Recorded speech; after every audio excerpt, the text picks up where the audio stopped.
Now once there was a man who was so short he only came up as high as most people's knees, and they would make fun of him and call him the knee-high man because he was only that tall. Well, he didn't like that name, and he didn't like being that short, and so he decided, I'm going to go out and learn how to get big.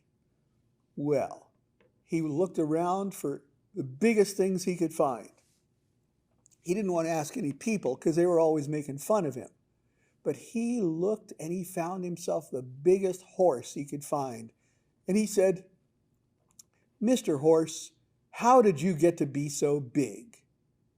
Well, the horse thought about it for a minute and he said, well, I just eat hay and oats and whinny all the time and run around in the field. And the knee-high man thought, I've never tried doing that. I've never eaten hay and I've never eaten oats. I've never whinnied and I've never run around in a field. Maybe those are what you need to do to get big. And so he went home and started practicing those things. He would eat hay. He thought hay tasted terrible. He would eat oats. Well, they tasted a little better, but they weren't really that great for him. He tried whinnying. Well, that didn't seem to make him any bigger. He tried running around in the field. Made his legs feel stronger after a while, but when he measured, he wasn't half an inch taller. Oh, that didn't work, he said. I'd better ask somebody else. So he looked around, and he found a big old bull that belonged to a farmer down the road. And he said, Mr. Bull, how did you get to be so big? Well, the bull had to think about it for a minute because he'd pretty much always been big ever since he was little, and he didn't think that he remembered how to get to be big. And he said, all I remember is I ate a lot of grass and I bellowed and charged at anybody I didn't like. Okay, said the knee-high man. I'll go home and try those things.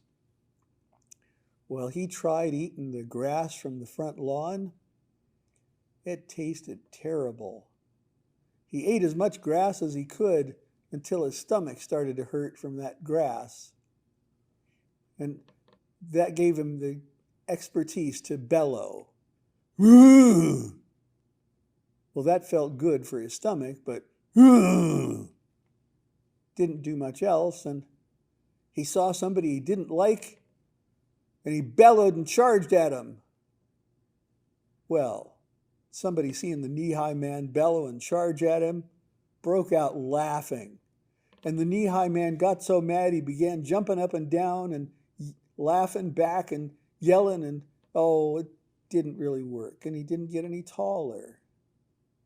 He tried again and again, and he just didn't get any taller no matter what he did. Finally, he said, I've been asking big folks how they got big. Maybe I should ask somebody smart. And he went looking and looking and looking, and he found a big old hoot owl sitting up in a tree.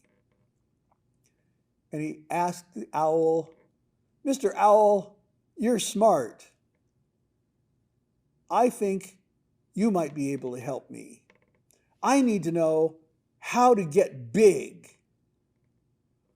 Who said you should be big? Well, no, I just need to get big because I need to be big.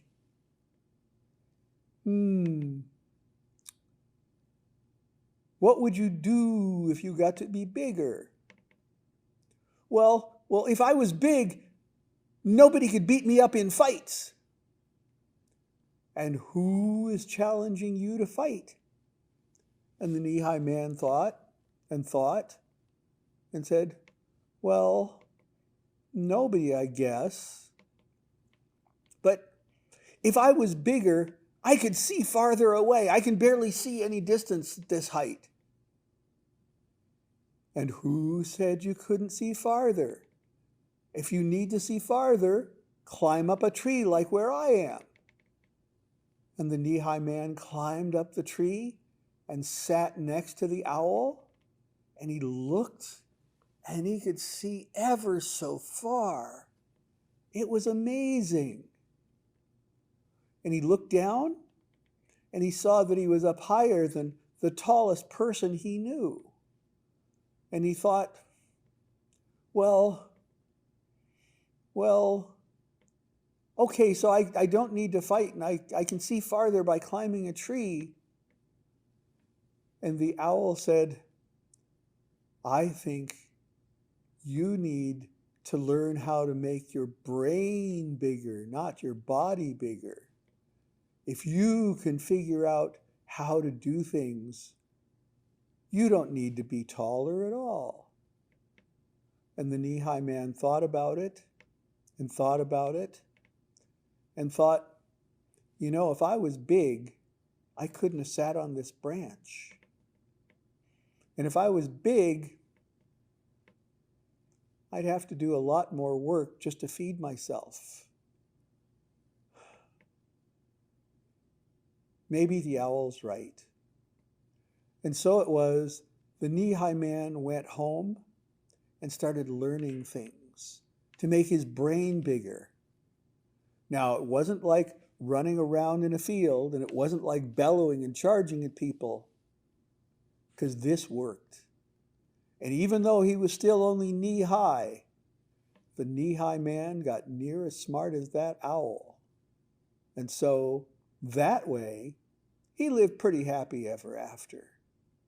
And that's the story of the knee-high man.